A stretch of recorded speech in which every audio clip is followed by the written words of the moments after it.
Et parce que aussi vous avez changé la Constitution. Non, mais on ne l'a pas changé par la force, on l'a changé par une méthode démocratiquement, universellement acceptée, partagée de par le monde. C'est le référendum. Pour qu'il y ait des mosquées, on fait des référendums. Pour modifier un texte ou un code de la famille, on fait des référendums. Mais est-ce qu'une constitution est un document sacré qui restera immuable, qu'on ne saurait toucher dans le temps et dans l'espace? Non.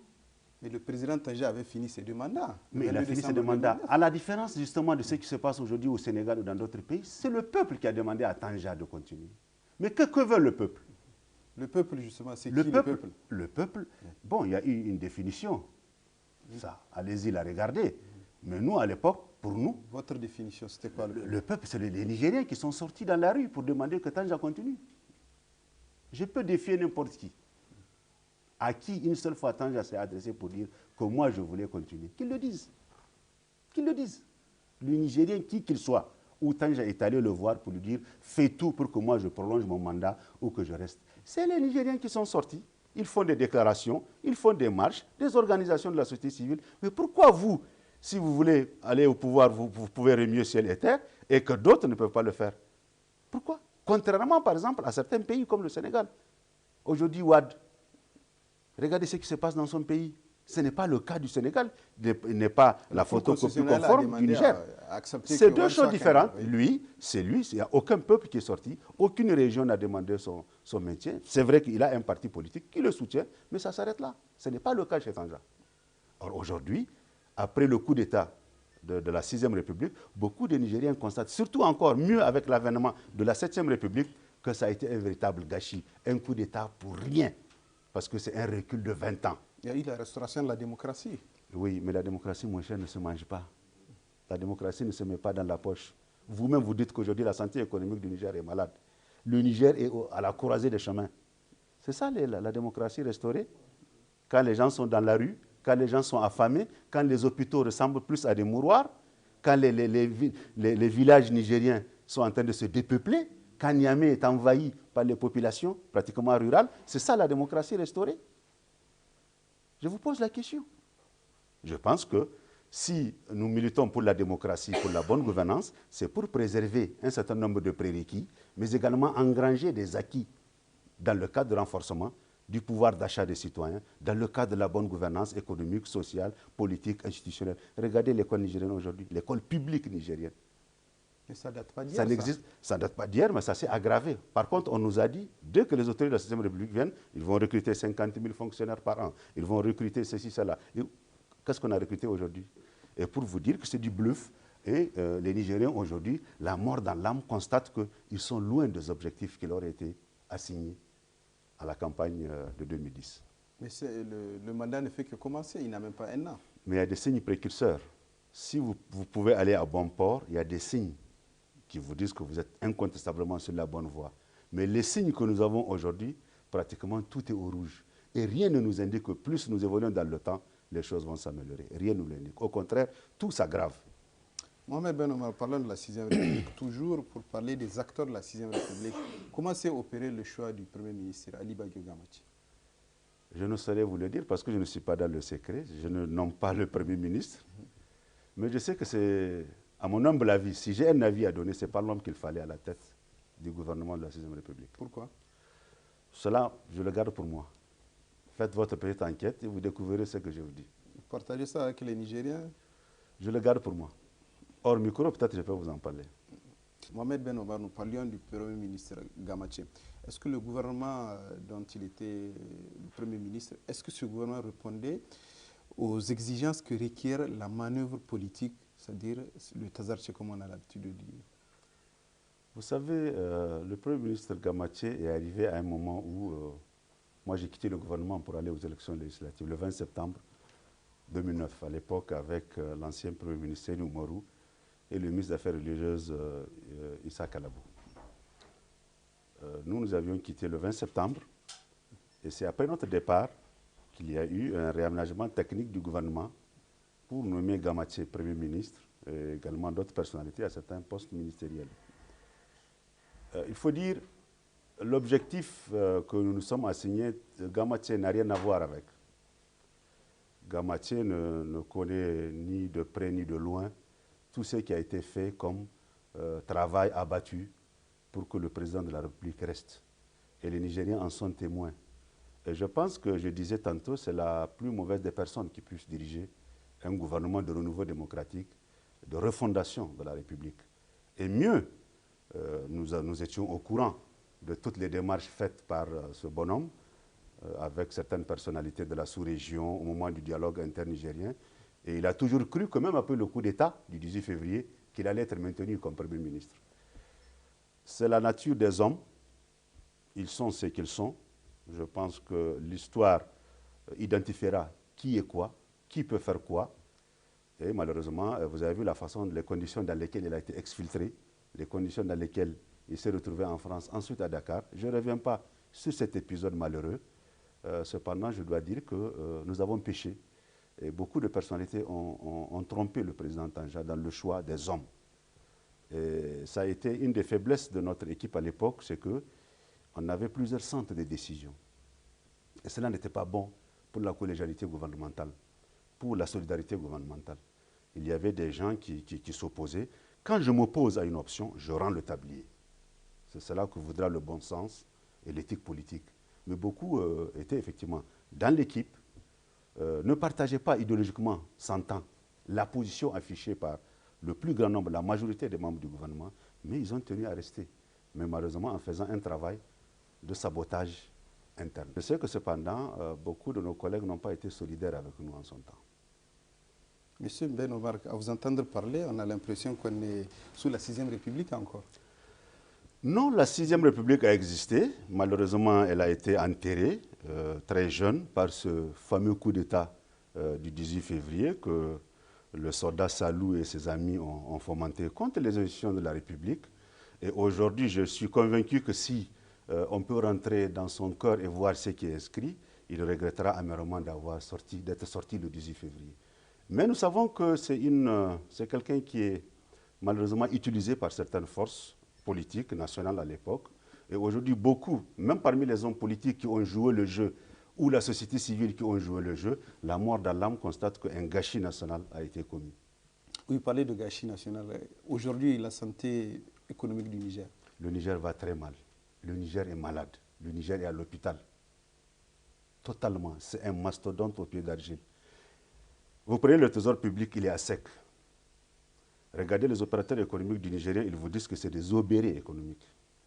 Regardez les circuits financiers commerciaux du Niger, pratiquement ils sont au rouge. Rien ne marche, rien ne circule. C'est pour vous dire que l'économie va mal. Or, toutes les conditions sont réunies, en tout cas de 2009-2010, à avoir un boom économique, un taux de croissance au-delà de 5 à 6%. Nous sommes l'un des pays les plus cotés de la zone UEMOA.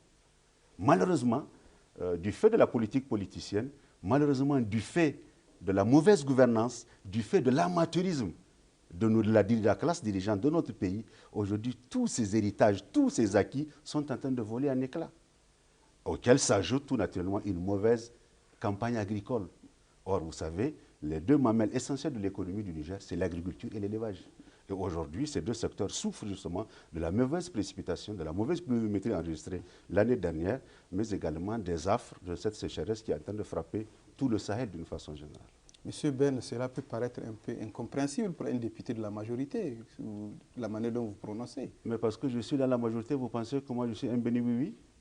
Je suis député, membre de la majorité, mais je dis ce qui fait mal. Qui aime bien châtie bien. Si un temps soit peu ma majorité veut gouverner le Niger et veut gouverner de la façon la plus belle qui soit, en laissant un héritage historique, il faut bien que nous nous regardons les yeux dans les yeux et nous nous disons un certain nombre de vérités. Je ne suis pas le genre de député qu'on peut tirer par le nez, qu'on peut faire avaler des couleuvres en lui disant « fais ceci, elle est… » Ça, c'est dépassé cette période-là. Nous sommes des élus, les Nigériens ont eu confiance en nous, ils nous ont amenés à l'Assemblée nationale, c'est pour les représenter, pour défendre leurs intérêts. Et par rapport à cela, il n'y a pas de tergiversation possible. Qui qu'il soit à la tête de l'État, s'il gère mal, je veux le dénoncer et je dirais que tu gères mal. Ta façon de faire n'est pas bonne. Change de fusil d'épaule. Mais alors, dans ce cas, mais pourquoi vous avez quitté vos anciens amis alors de la 5e République? Ça, c'est une affaire de parti politique. La politique a sa logique, que la logique peut-être individuelle ou personnelle ne saurait cerné, c'est un autre débat sur lequel je ne veux pas revenir. Mais en tant qu'individu, en tant que député, représentant de la nation, et on le dit bien, la Constitution du Niger le dit, la 7e République, tout mandat impératif est nul. Le député, quand il rentre dans l'hémicycle, il n'obéit qu'à sa conscience, à l'intérêt général. Il n'obéit pas à un parti politique ou à une majorité. Cela doit être clairement entendu. Donc, si réellement un temps soit peu, nous sommes des élus dignes de ce nom, nous devons nous dire qu'est-ce qui est bon pour notre pays, qu'est-ce qui n'est pas bon pour notre pays. Or, ce que je ne peux pas comprendre, ceux qui paraissent être des donneurs de leçons hier, ils font pire que ceux qu'ils ont remplacés. Si vous voulez passer pour un donneur de leçons, donc au mieux, soyez mieux que ceux que vous avez remplacés. Parce que les tares qui ont été dénoncés hier, les Nigériens n'ont pas la mémoire courte. Ils se rappellent encore, ils ont la mémoire très fraîche de tous les propos du président Issoufou, de son parti, de ses amis politiques quand ils étaient à l'opposition. On a toute l'impression qu'aujourd'hui, ils sont en train de faire exactement le contraire de ce qu'ils disaient hier. Nous allons revenir dans les débats un peu plus loin, mais parlons toujours de vos anciens amis de la 5e République. Beaucoup de vos militants, surtout de votre parti, disent que vous avez été l'un des artisans du soutien de Mamadou Issoufou. Peut-être. Peut-être que je me suis trompé. Aujourd'hui? Oui. Si vous avez une chance de reprendre, qu'est-ce que vous aurez dû faire? Si j'ai une chance, et je l'ai dit à plusieurs occasions, dans plusieurs forats, à certains de mes amis, s'il y a un acte que je regrette, c'est celui-là. C'est d'avoir soutenu Mamadou Issoufou. Pourquoi au fond? Pourquoi? Parce que j'avais cru en lui, je pensais qu'il avait des idées novatrices. Il peut être l'homme du changement, comme il l'a toujours dit, mais malheureusement, je constate que c'est totalement le contraire de ce que nous avons toujours cru en lui. On a l'impression d'avoir un homme totalement coupé des réalités du Niger, un homme qui dit faites ce que je dis, ne faites pas ce que je fais, un homme qui n'arrive pas à connaître véritablement les réalités du Niger profond, quels sont les mots qui assaillent le Niger profond, et par rapport à son propre programme, un programme à la limite de la chimère, totalement. Alors là, on se rend compte, la mort dans l'âme, que beaucoup de Nigériens ont été trahis, beaucoup de Nigériens dans leur fort intérieur se sentent... Et là, on s'est trompé. Ça, c'est Mohamed Ben Omar, ce n'est pas le parti RDP. Non, c'est Mohamed Ben Omar, ce n'est pas le parti RDP. Je parle à mon nom. Ça n'engage en rien mon parti ou ma formation politique ou mon groupe politique. Monsieur Mohamed Ben Omar, parlons maintenant de l'actualité, l'assainissement financier qui a cours dans notre pays, notamment avec cette demande de levée de l'immunité parlementaire. Les Nigériens veulent voir clair dans l'assainissement. Vous savez, au Niger, le ridicule ne tue pas. Pour la bonne et simple raison qu'on a cru justement, entre autres grands thèmes de campagne ou de propagande politique des autorités actuelles, c'était l'assainissement économique et financier. Mais qu'est-ce qu'on a constaté? Est-ce qu'on a fait bouger un grain de sable depuis bientôt 8 à 9 mois? C'est du tape à l'œil. Voyez-vous, l'amateurisme a poussé ces autorités à transformer le Conseil des ministres en un tribunal. Et je me demande où sont tous ces docteurs en droit, je me demande où sont tous ces conseillers en droit qui entouraient le président de la République. L'amateurisme s'est tellement incrusté dans notre pays qu'on a confondu vitesse et précipitation. Tout le monde sait qui sont les pilleurs de ce pays.